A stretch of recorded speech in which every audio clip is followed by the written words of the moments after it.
పార్వతీపురం పట్టణంలో వెలిసిన అతి పురాతనమైన జగన్నాథ స్వామి ఆలయంలో దేవాదాయ ధర్మాదాయ శాఖ మరియు ఆలయ కమిటీ ఆధ్వర్యంలో అంగరంగ వైభవంగా రథయాత్ర నిర్వహించారు.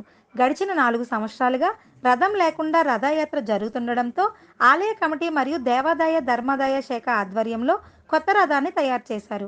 ఈ కార్యక్రమానికి ముఖ్య అతిథిగా పార్వతీపురం శాసనసభ్యులు బోనెల విజయచంద్ర పాల్గొన్నారు. శాసనసభ్యుల చేతుల మీదుగా ఆలయ అర్చకులు ప్రత్యేక పూజలు నిర్వహించి కొత్త రథాన్ని ప్రారంభించారు. అనంతరం భక్తులందరూ కలిసికట్టుగా రథాన్ని తోసి గుండిచా మందిరానికి రథాన్ని తరలించారు. ఈ కార్యక్రమంలో పండా బ్రాహ్మణులు, బీజేపీ, టీడీపీ నాయకులు, భక్తులు, దేవాదాయ శాఖ సిబ్బంది తదితరులు పాల్గొన్నారు.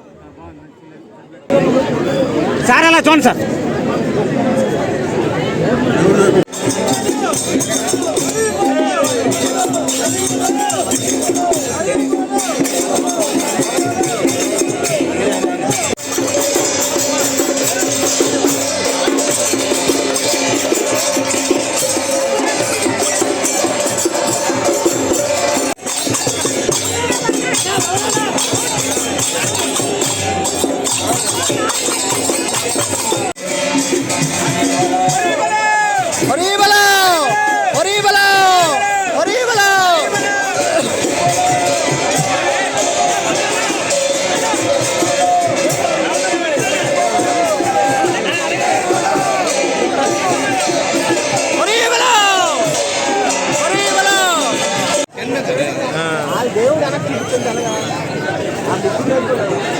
అక్కడ ముగ్గురు లెగిసిపోతే దేవుడు వెనక్కి